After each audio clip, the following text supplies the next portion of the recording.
నమస్తే సార్. నమస్తే madam. Sir మోకాళ్ళ సమస్య గురించి మాట్లాడుకుంటే ఫస్ట్ ఆఫ్ ఆల్ నాకు తెలిసిన వాళ్ళు నన్ను అడిగింది ఏంటంటే, కొన్ని జాబ్స్ చేయటం వల్ల కూడా మోకాళ్ళ నొప్పులనేవి వస్తాయా? సో, అంటే వాళ్ళు చేసే జాబ్స్ త్రూ కూడా వీళ్ళకి మోకాళ్ళ నొప్పులు స్టార్ట్ అయ్యాయి అని వాళ్ళ అపోహనా ఇది? లేతే నిజమేనా? నువ్వు చాలామంది డాక్టర్స్‌తో మాట్లాడుతూ ఉంటావు కదా! ఒకసారి అడిగి చెప్తావా అన్నారు. సో, అప్పుడు నాకు మీరే గుర్తొచ్చారు. సో, నిజంగానే జాబ్స్ వల్ల కూడా మనకి మోకాళ్ళ నొప్పులనేవి స్టార్ట్ అవుతాయంటారా? మీరు ఈ ప్రశ్న అడిగిరు కదా నాకు. నేను మీకు హ్మ్. ఒకటి ప్రశ్న అడుగుతా. హ్మ్. మోకాలు నొప్పులు ఆడోళ్ళకి ఎక్కువ ఉంటాయా? మగవాళ్ళకి ఎక్కువ ఉంటాయా? ఆలోచించి చెప్పండి. ఎంతో మంది చెప్తారు కదా! అరే నమోకాలు నొప్పులు ఉన్నాయి, అమ్మాయిలే నడవడానికి సార్. వస్తది. ఆ? ఆడవాళ్ళు. ఆడవాళ్ళకి ఎక్కువ ఉంటది కదా! హ్మ్.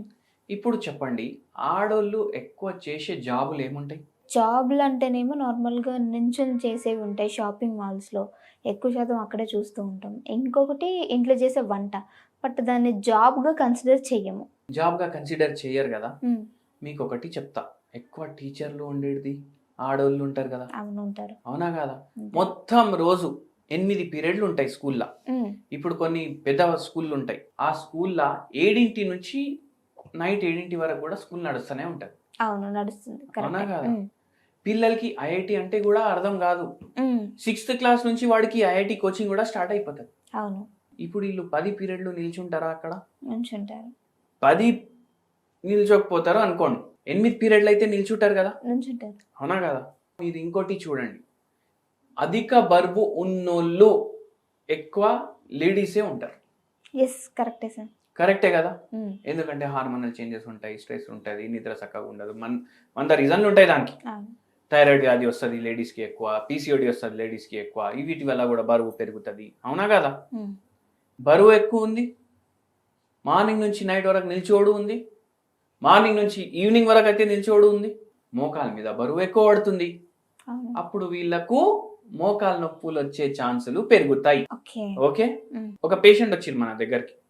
మోకాళ్ళు గ్రేడ్ 3 ఆస్టియోఆర్థరైటిస్ అయింది. హ్మ్. అయితే పోయి చూపించుకున్నారు. ఏమన్నారు? ఇప్పుడు నొప్పి గోళీలు ఇస్తాం. నొప్పి తగ్గుతది. ఒక 3, 4 ఏండ్ల కన్నా, 5 ఏండ్ల కన్నా ఏమైపోతదంటే మొత్తం మోకాలు ఇంకా పాడవుతాయి. మీకు అసలు ఏం పని చేసుకోవడానికి రాకపోతే మీరు రండి మేము ఆపరేషన్ చేసేస్తాం అన్నారు. హ్మ్. టోటల్ నీ రీప్లేస్‌మెంట్ హ్మ్. టీకేఆర్ అంటారు. ఓకే. ఎందుకు? పాడైనాయి కదా! అవును. పేషెంట్ ఏమో హౌస్ వైఫ్. నేను మీకొకటి అడిగిన. ఎక్కువ ఏం ఉద్యోగం చేస్తారంటే మీరు షాపింగ్ మాల్ అన్నా, నేను టీచర్‌లన్నా. ఇప్పుడు మాక్సిమం లేడీస్ ఒక 70% లేడీస్ అయితే జాబులు చేయరు కదా! చేయరు. ఇంటికాడే వంటలు చేస్తారు కదా! అవును. అది కూడా జాబే కదా! యెస్. డిఫరెన్స్ ఏందంటే అక్కడ జీతం వస్తుంది. ఇక్కడ జీతం ఇక్కడ రాదు. జీతం రాదు. అవును. గంతే. మళ్ళా ఇంకోటి కూడా ఉంటది. ఆఫీస్‌లో మంచిగా పని చేస్తే అప్రిషియేషన్ ఉంటది, క్లాపులు ఉంటాయి, సర్టిఫికేట్ ఇస్తారు, అన్నీ చేస్తారు. ఇంటికాడ ఏమైనా చేస్తారా? లేదు. అరే అమ్మ ఉప్పు కనీసం సక్కగా బావుందని లేదు. కూడా చెప్పరు. బావుందని కూడా చెప్పరు. అవును. అమ్మ ఉప్పు తక్కువైంది, కారం ఎక్కువైంది. కారం ఎక్కువైంది. మళ్ళా పొద్దుగాల 4 గంటలు పని చేయాలి. హ్మ్. ఈవినింగ్ మళ్ళా బాసన్లు తోముడు. కొందరు డిష్ వాషర్లు పెట్టుకుంటారు, ఒక ఆమెను పెట్టుకుంటారు, వచ్చి తోమేసి పోతది. కొందరైతే సెల్ఫ్‌గానే చేసుకుంటారు కదా! అవును. బట్టలు ఉతుకుడు ఇవన్నిటికి నిల్చొని కూడా చేస్తారు పని. హ్మ్. ఇప్పుడు బాసన్లు తోమడానికి ఇంతకుముందేమో ఇంటి బయట తోముకుంటుండే. కూర్చొని ఇప్పుడు ఏం మంచిగా. చేస్తున్నారు? కిచెన్ ఉంటది, సింక్. మాడ్యులర్ కిచెన్, దాని పక్కకు సింక్ ఉంది, దాంట్లోనే తోమాలి. హ్మ్. అవునా కదా! అది కూడా నిల్చొని చేయాలి. మళ్ళా వంట చేసేటప్పుడు గానీ, బాసన తోముడు అప్పుడు గానీ ఏం చేస్తారు ఆడోళ్ళు? ఇట్లా స్ట్రెయిట్‌గా నిల్చోరు. హ్మ్. ముంగటికి జర బెండ్ అయి నిల్చుంటారు. అవును. ఉప్పు వేయాలి, కారం కారం వేయాలి, వేయాలి. షేక్ అవును. చేయాలి. అవునా కాదా? అవును. బాసన్లు తోమేటప్పుడు మళ్ళా వాటర్ బయట పడితే స్ట్రెయిట్ నిల్చుంటాయి. జర అవును. ఇంకా బెండ్ అయి చేస్తారు. హ్మ్. ఇట్లనే 2, 2:30 గంటలు వాళ్ళు పని చేస్తారు. యెస్. కరెక్ట్ పోస్చర్ ఉండదు.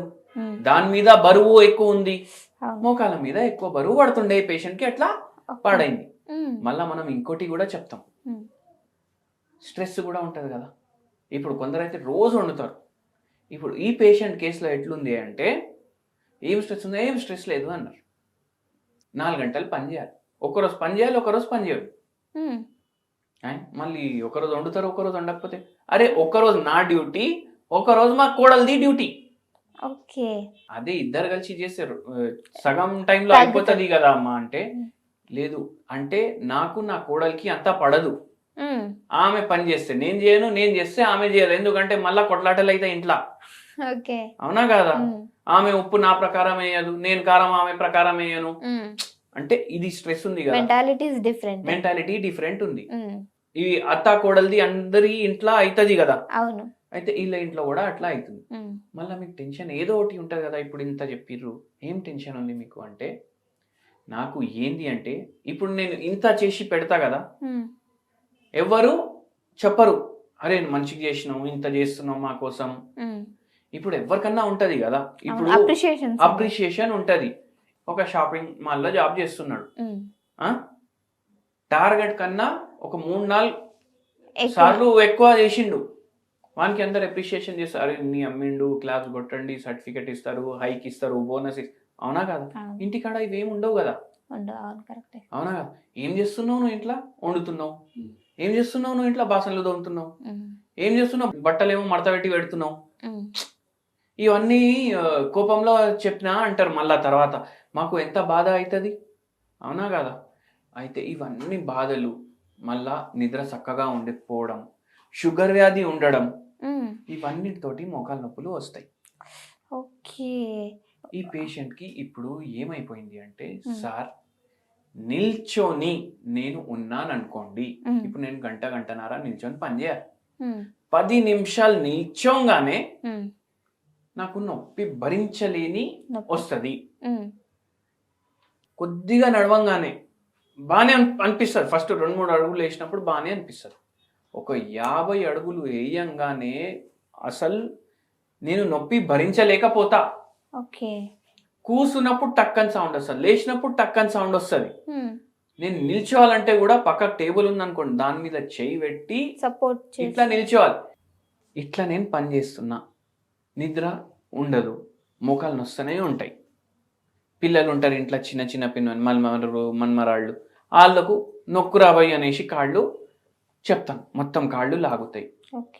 ఇట్లా అవుతుంది స్ట్రెస్ వల్ల, స్టాండింగ్ పోస్చర్ వల్ల. మీరు అన్నారు షాపింగ్ మాల్లో ఎన్ని గంటలు నిల్చొని పని చేస్తారు వాళ్ళు, వాళ్ళకు కూడా వచ్చే ఛాన్సులు ఉంటాయి. మళ్ళీ టీచర్లు ఉంటారు, ట్రాఫిక్ పోలీస్ వాళ్ళు ఉంటారు, వాళ్ళు కూడా నిల్చొని పని చేస్తారు, వాళ్ళకు కూడా వచ్చే ఛాన్సులు ఉంటాయి. మళ్ళీ దాంతోపాటు వెరికోస్ వెయిన్స్ వస్తాయి. అవునా కాదా? మళ్ళీ కాళ్ళు లాగడం, తిమ్మిర్లు, ఇవన్నీ ఉండేవి పేషెంట్కి. మనం హోమియోపతి మందులు ఇచ్చినాం పేషెంట్కి 5 నెలల్లో. ఫస్ట్ 2 monthsకి ఇస్తాం మనం మందులు. 2 నెలలకి మందులు ఇస్తే సగం నొప్పి తగ్గింది. 5 నెలల్లో పూర్తిగా నొప్పి తగ్గిపోయింది. కానీ మనం ఏం చెప్పినామంటే, ఇప్పుడు ఆపొద్దు, వాడాలి. ఎప్పుడు వరకు వాడాలి? ఎక్స్రే మంచిగా రావాలి. 1 year వాడిపించినాం, దాని తర్వాత ఆపేసినాం.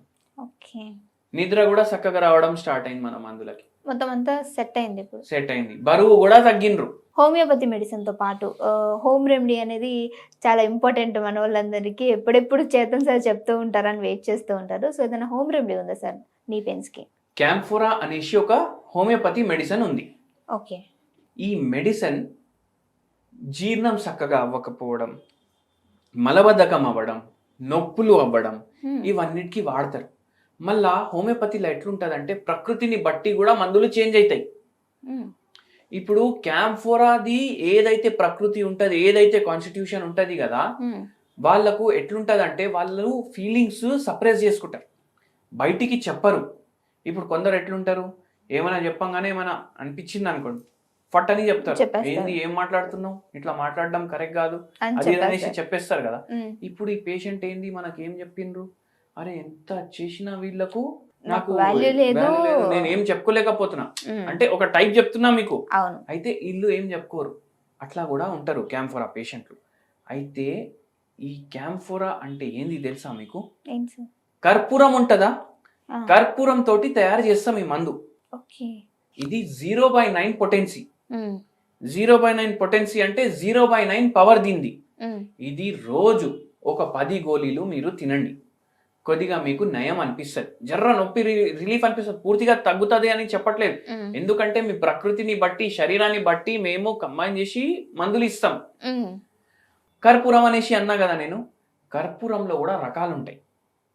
కర్పూరం ఏడికెళ్ళి వస్తుంది, చెట్లకెళ్ళి వస్తుంది.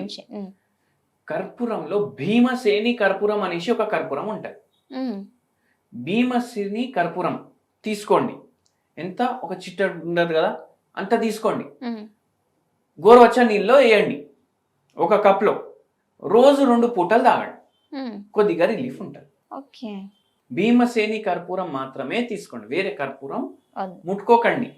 ఓకే. దేవుడికి కూడా పెట్టకండి, ఎందుకంటే మళ్ళీ దాంట్లో కెమికల్లు ఉంటాయి. హ్మ్. భీమసేని కర్పూరం ఏమో ఒరిజినల్ Original. కర్పూరం ఉంటుంది. ఓకే. అట్లా మోకాలు నొప్పులు కూడా మనకు రిలీఫ్ వస్తుంది ఈ వీటితోటి.